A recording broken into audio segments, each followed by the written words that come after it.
सुप्रभात मेरे प्यारे बच्चों, कैसे हैं आप सभी। आशा करती हूँ आप सभी बहुत अच्छे होंगे। बच्चों, आज आपकी हिंदी की क्लास फर्स्ट का चैप्टर नंबर 14 शुरू करते हैं। आपके जो चैप्टर का नाम है बच्चों वो है पंचतंत्र की कहानी।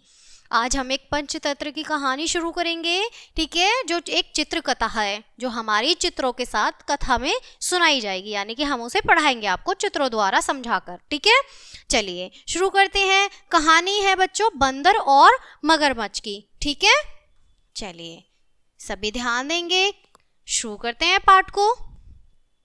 नदी किनारे जामुन के पेड़ पर रहने वाले एक बंदर की दोस्ती नदी में रहने वाले मगर से हो गई।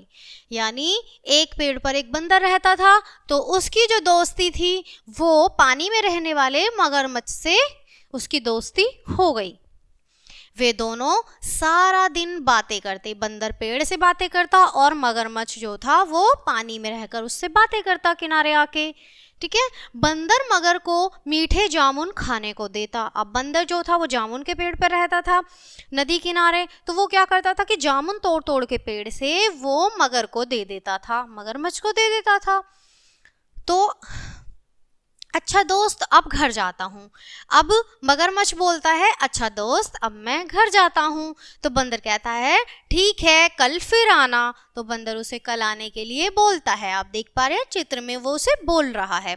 मगर घर पहुंचकर, अब जो मगरमच्छ होता है वो घर पहुंच जाता है। अब घर पहुंचकर वो क्या कहता है, यहाँ पे लो मीठे मीठे जामुन खाओ। वो अपनी पत्नी से बोलता है कि लो मीठे मीठे जामुन खाओ, क्योंकि वो कुछ जामुन अपनी पत्नी के लिए भी लेके जाता है।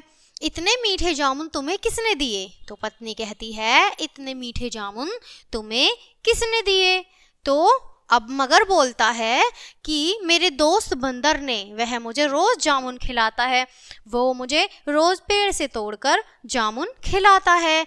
तो मगरमच्छनी जो होती है, मगरमच्छ की जो वाइफ है, पत्नी है, वो कहती है सच में बंदर बहुत मीठे जामुन खाता है। मगर की पत्नी मन ही मन सोचते हुए बोलती है अगर जामुन इतने मीठे हैं तो बंदर का मांस कितना मीठा होगा, चखना पड़ेगा। तो उसके दिमाग में ये खुरापाती ख्याल आता है कि अगर जो बंदर इतने मीठे जामुन दे रहा है खाने के लिए, अगर ये जामुन इतने मीठे हैं उसके द्वारा दिए गए, तो उसका मांस कितना मीठा होगा। तो ये जो मगरमच्छ है, जो मगरमच्छ की पत्नी है, वो सोचने लगती है। ठीक है, आगे मैं बीमार हूँ, वैद्य जी ने कहा है कि बंदर का दिल खाना ही है, मैं स्वस्थ हो सकती हूँ। अब ये मगरमच्छ की जो पत्नी है वो बोलती है, एक दिन मगर की पत्नी कहती है मगर से कि मैं बीमार हूँ, वैद्य जी ने कहा है कि बंदर का दिल खाने पर ही मैं स्वस्थ हो जाऊंगी, यानी मैं ठीक हो जाऊंगी। उसके दिमाग में ऐसा आइडिया आया। परंतु बंदर मेरा दोस्त है, मगरमच्छ ने जवाब दिया। परंतु मगर कि बंदर जो है मेरा दोस्त है, मैं उसे धोखा कैसे दूं? तो मगरमच्छ जो उसकी पत्नी है वो कहती है अगर मेरा जीवन चाहते हो तो तुम्हें यह काम तो करना ही पड़ेगा। तो उसके बाद मगरमच्छ कहता है अच्छा ठीक है मैं कोशिश करता हूँ, कि अगर तुम ऐसी बात है तो मैं कोशिश करता हूँ कि बंदर मेरे साथ आ जाए और मैं तुम्हें उसका दिल निकाल कर दे दूँ कि तुम खा लो उसे। अब बंदर अगले दिन मगर बंदर से, यानी अगले दिन जो है वो बंदर अगला दिन आता है और मगर पेड़ के पास पहुंच जाता है। तो बंदर कहता है सच, मगरमच्छ कहता है बंदर भाई तुम्हारी भाभी ने तुम्हें घर पर बुलाया है, वह दावत देना चाहती है। अब मगरमच्छ ने बोला कि मेरी जो पत्नी है वो तुम्हें दावत पे बुला रही है।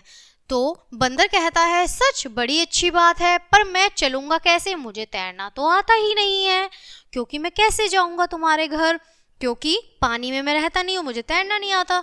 तो उसके बाद मगर कहता है तुम मेरी पीठ पर बैठ जाओ, मैं तुम्हें ले चलूंगा।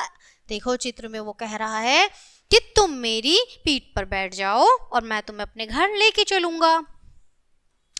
बंदर मगर की पीठ पर बैठ जाता है। अब यहाँ पर वो पीठ पर बैठ गया है। मेरे दोस्त मैं तुम्हें धोखा नहीं देना चाहता, सच बात यह है कि मेरी पत्नी बीमार है, पर तुम्हारा दिल खाने से ही ठीक होगी। अब ऐसा वो बताता है कि मैं तुम्हें धोखा तो नहीं दे सकता हूँ, तुम मेरे बहुत अच्छे दोस्त हो, लेकिन मेरी जो पत्नी है वो तुम्हारा दिल खाना चाहती है, वो तुम्हारा दिल खाकर ही ठीक होगी, उसे डॉक्टर ने बोला है।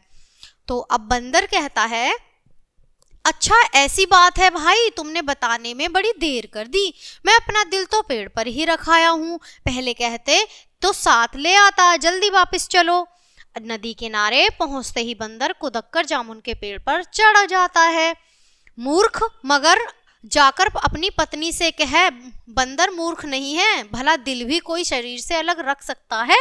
तो बंदर कहता है कि अरे मूर्ख दोस्त, कि मेरा जो दिल है वो तो मेरे पास ही है, दिल बड़ा कोई पेड़ पर रखता होगा, दिल तो अंदर ही होता है। तो अपनी पत्नी से कहे ना कि दिल कोई देने की चीज होती है। तो बंदर ऐसा कह देता है। तो बच्चों, इस कहानी से आपने क्या सीखा कि मुसीबत में भी पड़ने पर अगर हम अपनी संयम और निर्धार से अपने दिमाग का, अपनी बुद्धि का इस्तेमाल करें तो मतलब अपनी बुद्धि का इस्तेमाल करें तो बहुत ज़्यादा अच्छा होगा। ठीक है, तो ये कहानी यहीं ख़त्म होती है बच्चों। मिलते हैं आपसे अगले चैप्टर में अगले वीडियो के साथ। तब तक के लिए bye and thanks for watching.